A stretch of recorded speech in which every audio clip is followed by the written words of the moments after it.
Hey you, the one who doesn't realize how heavy your presence is. Somewhere far from public records and ordinary systems, there is documentation bearing your name, but not where anyone would expect it. It does not sit inside a corporate archive or a civilian database. It exists in a secured vault beneath layers of concrete and steel, buried deep within an intelligence facility where even acknowledgement is restricted. The designation on the file is a classification that officially does not exist, a category so restricted it is omitted from public oversight entirely. This list is not reserved for criminals or threats in the traditional sense. It is reserved for anomalies, individuals whose existence alone challenges what intelligence agencies believe to be possible. And you were not placed there because of an action you took, but because of what surfaced when your ancestry was examined far beyond the reach of ordinary genealogical research. What they uncovered did not alarm them. It unsettled them. Landa, you are considered an impossibility, a living contradiction of historical certainty. Analysts who dedicate their lives to identifying patterns were unable to reconcile what they found with accepted records. In a closed-door meeting involving multiple agencies and an external historical consultant, your file was presented without commentary at first. Just documents, lineage charts, and data overlays spread across a table in a room designed to leave no trace of its own existence. When the genealogical evidence was finally explained, the room fell into complete silence. Not confusion. Recognition. The records indicated that your bloodline traces back to a lineage that, according to official history, was entirely erased centuries ago. Not symbolically removed, but deliberately deleted from existence between the early 6th century and the years that followed.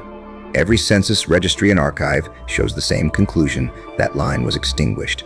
And yet, here you are, Blendius. That contradiction is the reason for your classification. The survival of that lineage was never supposed to happen, and yet it did. Not by accident, not by chance, but through careful, methodical continuity. You may dismiss this as fiction or exaggeration, but consider your own life for a moment. It has never followed prediction. You have experienced moments of knowing without explanation, instances where danger dissolved before reaching you, failures that should have occurred but never fully manifested. You may have attributed these moments to luck or intuition, but intelligence agencies do not operate on belief. They operate on probability. And the statistical likelihood of your repeated outcomes triggered automated systems designed to detect impossibilities, not suspicions. Dawns what they believe you possess is not mystical, but inherited. Genetic memory, instinctive awareness encoded through generations of survival. Your ancestors were not merely escaping persecution, they were preserving something: knowledge, perception, behavioral adaptations refined through centuries of concealment. The ability to blend in while remaining internally alert, to pass as ordinary while carrying heightened awareness. These traits were not taught in classrooms or passed down verbally. They were embedded through necessity, reinforced by repetition, and preserved through bloodline integrity. Land for centuries, certain private institutions have quietly tracked these surviving lineages. Behind ceremonial symbolism and public-facing benevolence lies an archive older than modern nations. One that records migration patterns, name alterations, and genetic consistencies across time. When those archives were cross-referenced with modern DNA markers, a pattern emerged. Your family name, or versions of it, appears repeatedly across different regions, eras, and spellings, yet the genetic markers remained unchanged. That consistency suggests coordination, not coincidence. Maintaining such continuity across generations requires planning, shared knowledge, and collective discipline. This is what shifted your profile from academic curiosity to strategic interest. Modern intelligence agencies are not intimidated by history, but they are fascinated by endurance. Anyone capable of maintaining operational invisibility across centuries possesses skills that no contemporary training program can replicate. That is why your psychological profile was assembled quietly and comprehensively. Your professional interactions, public behavior, decision-making patterns, all analyzed without your awareness. The conclusion was unmistakable. Your cognitive pattern recognition exceeds standard parameters. You identify connections before others see them. You anticipate outcomes when you read people with an accuracy that typically requires years of specialized training you never received. Blend. Most revealing was what occurred recently during routine observation. A field operative was assigned not to confront you, but to document behavior. Within days, it became evident that you were unconsciously altering your routines before surveillance became overt. You chose paths that minimized exposure, adjusted timing instinctively, and avoided observation points without deliberate intent. There were no signs of learned counter-surveillance techniques, yet the behavior mirrored them precisely. The report concluded that your awareness was not learned, but embedded.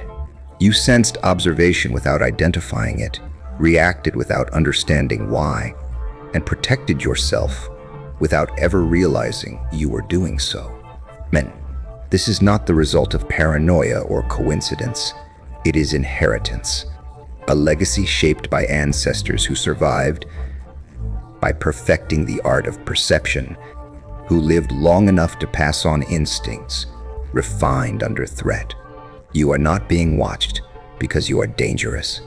You are being watched because you are proof that something history insists should not exist does.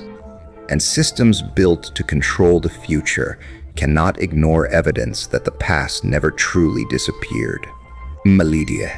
Now it becomes necessary to explain what the archivists actually uncovered, because this is the point where curiosity turns into concern. Your lineage does not trace back to a single suppressed order or forgotten movement. It intersects with three distinct bloodlines that history insists were extinguished in the same era. One was the militant religious order erased through coordinated arrests and executions. Another was a spiritual movement condemned as heretical and systematically wiped from Southern Europe. The third does not appear in public history books at all. It exists only in fragmented references inside sealed Vatican documents, identified obliquely as custodians, individuals entrusted with carrying something forward rather than ruling or revealing it. Each of these groups was hunted, dismantled, and declared extinct in the early Ichen Sambites. And yet, genetic evidence confirms that members of all three survived long enough to reproduce, pass on their traits, and maintain continuity. Even more unsettling is the fact that these three lineages did not merely persist independently. They converged. Their genetic signatures intersect in you. That convergence is not accidental. Random population mixing does not produce this level of precision.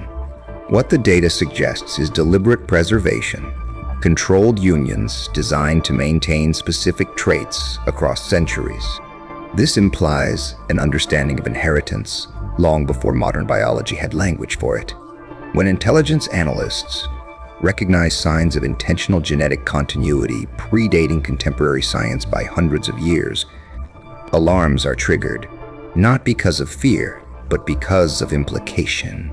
If your ancestors possessed the foresight and discipline to safeguard bloodlines for 7 centuries, then the real question becomes what else they preserved along the way. Knowledge is not limited to books. Skills, instincts, cognitive tendencies, and perceptual advantages can all be transmitted silently through generations. Whatever was worth protecting then may still exist now, dormant, waiting for conditions that demand it. That potential, not your past, is what placed you on List S. List S is not extensive. It is remarkably small. Current estimates place the number of individuals worldwide at fewer than 200. Every name on it shares striking similarities: ancestral ties to lineages officially erased, cognitive abilities that exceed statistical norms, intuitive processing that borders on predictive awareness, and survival instincts that activate without conscious reasoning. Some of these individuals are aware that they are being observed. Most are not. Until this moment, you belong to the latter group. But understand this clearly: being listed does not mean you're threatened. It means you are valuable. You are studied not as a suspect, but as a phenomenon. Every choice, adaptation, and response is documented to understand what separates you from the baseline. And there is another truth they do not publicize. List S is not solely observational. It is preparatory, managed. Over the past decade, a small number of individuals from this list have been quietly approached. Each shared your profile. Each was offered placement in initiatives that do not exist on paper. Projects without titles, funding trails, or public accountability. These initiatives are designed around abilities that cannot be acknowledged openly. Because doing so would challenge accepted models of human capability. Whether you will ever be approached is uncertain. Whether you would accept is entirely your own choice. But the fact that your name appears alongside theirs indicates a belief. That you possess unrealized capacity, functions that may activate under pressure, crisis, or abilities that sound implausible only because language has not caught up to inheritance. Lenjas, for the organization that identified you, popular mythology, has misunderstood their role. They are not architects of control or hidden rulers of nations. Their function is far less dramatic and far more precise. They are custodians of records, librarians of lineages that history insists should not exist. For centuries, they have maintained genealogical archives, tracking marriages, migrations, and births across borders and generations. They watch for specific markers reappearing in modern populations. When they identify someone carrying multiple converging traits, they alert their long-standing contacts within intelligence communities. This arrangement was formalized generations ago. In exchange for maintaining these records and providing early notice, they are left untouched. Their institutions remain intact, their members unharassed, their archives undisturbed. You entered their awareness the moment you submitted your genetic sample. What you considered a harmless curiosity, a recreational test, became a signal. That data did not remain confined to a consumer database.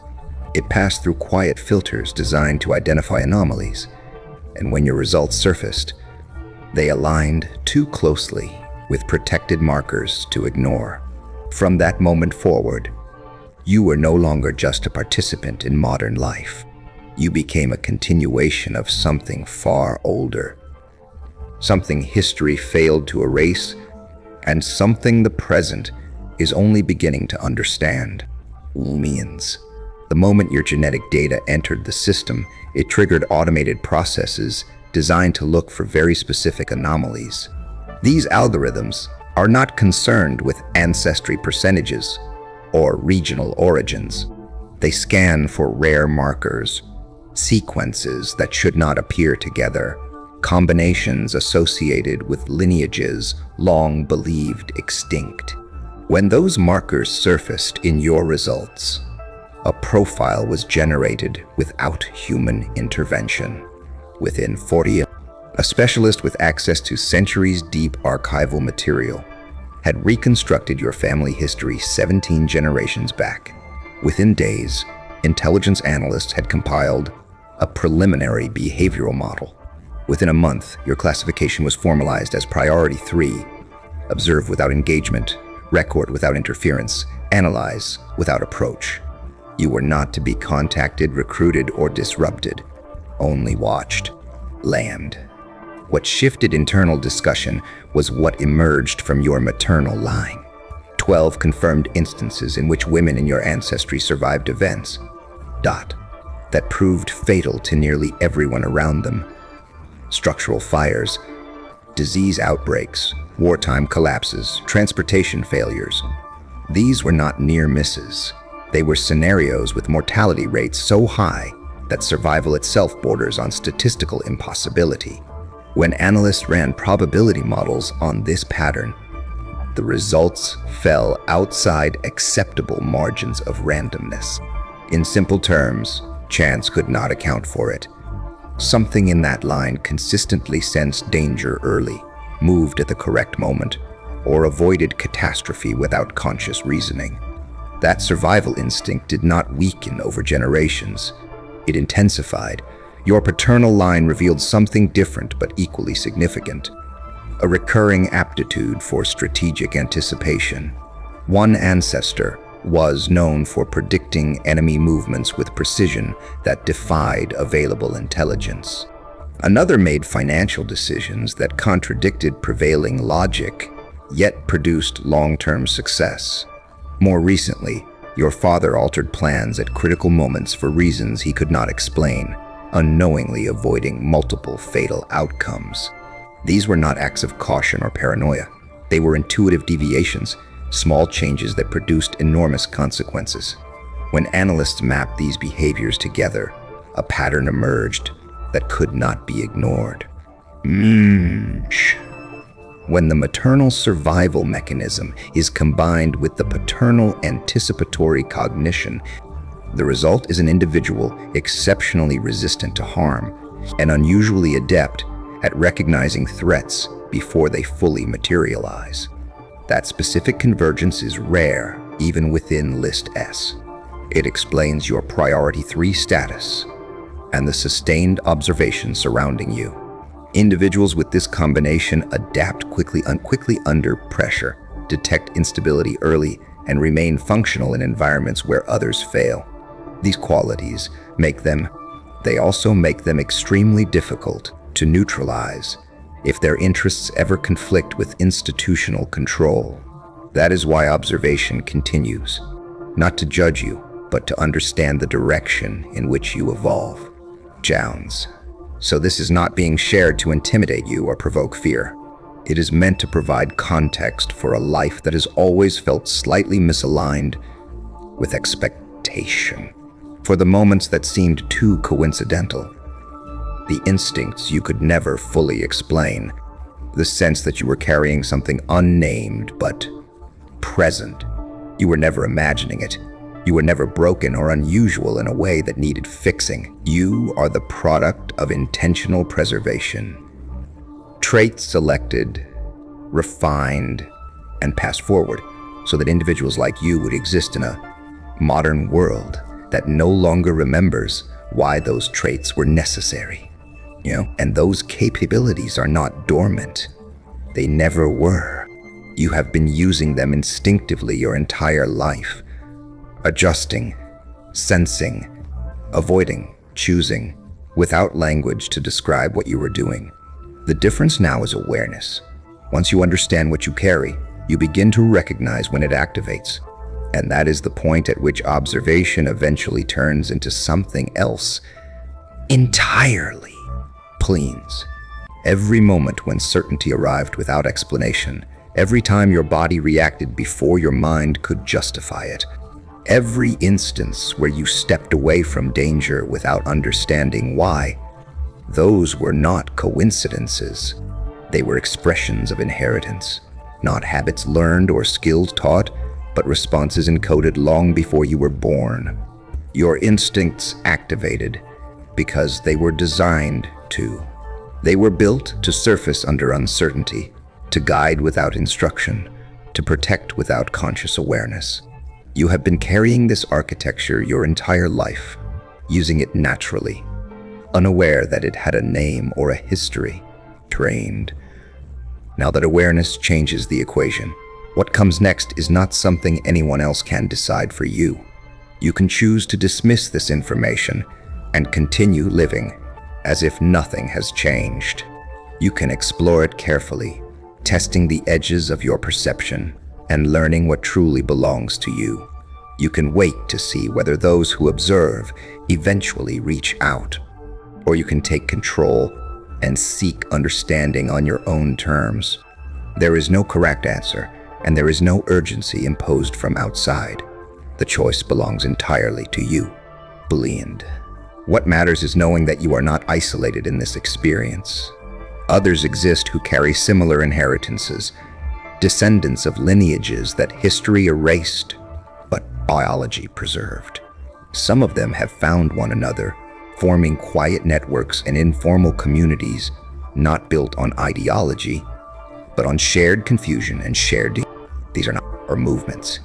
They are support structures for people who sense they are operating with a different internal framework.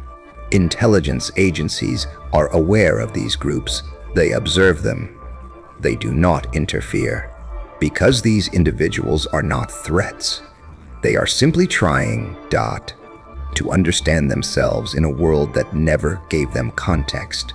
Your ancestors endured centuries of persecution, forced disappearance, and systematic deletion not by brute strength, but by intelligence, restraint, and adaptation. They survived by staying invisible while remaining prepared. And they did not pass this legacy through stories or instruction manuals. They passed it biologically, through encoded memory, through nervous systems shaped by repetition, through instincts refined under pressure and preserved because they worked. That inheritance reached you intact. That is what was discovered. That is what earned attention. That is why observation continues, not out of fear, but out of recognition. From an institutional perspective, individuals like you exist in an uncomfortable space. History taught them that rare capabilities can disrupt systems. So they categorize, they analyze, they wait. Extraordinary traits are either integrated or monitored, asset or unknown variable. But that framework is incomplete. You are not a tool, and you are not a threat. You are a person who inherited something unusual and has been navigating modern life without a manual. Their concern is rooted less in present danger and more in historical memory, the fear of what they once failed to control. Cleaned. What truly matters is not how they interpret you, but how you interpret yourself. You now understand why your life has never felt entirely ordinary, why outcomes seem to bend, why danger sometimes missed you by inches, why insight arrived without explanation. You carry 7 centuries of refined survival within your biology. You carry the convergence of 3 erased lineages inside your genetic code. You carry abilities deemed valuable enough to preserve across generations of risk, and now you are conscious of it. That awareness does not demand action, but it does mark a transition. Some people discover their ancestry through old records and family stories. Others learn through surveillance flags and classified assessments. When your heritage is revealed this way, through quiet monitoring rather than celebration, you are not simply uncovering history. You are stepping into continuity. You are not just learning where you come from. You are becoming the next chapter of something that was never truly erased.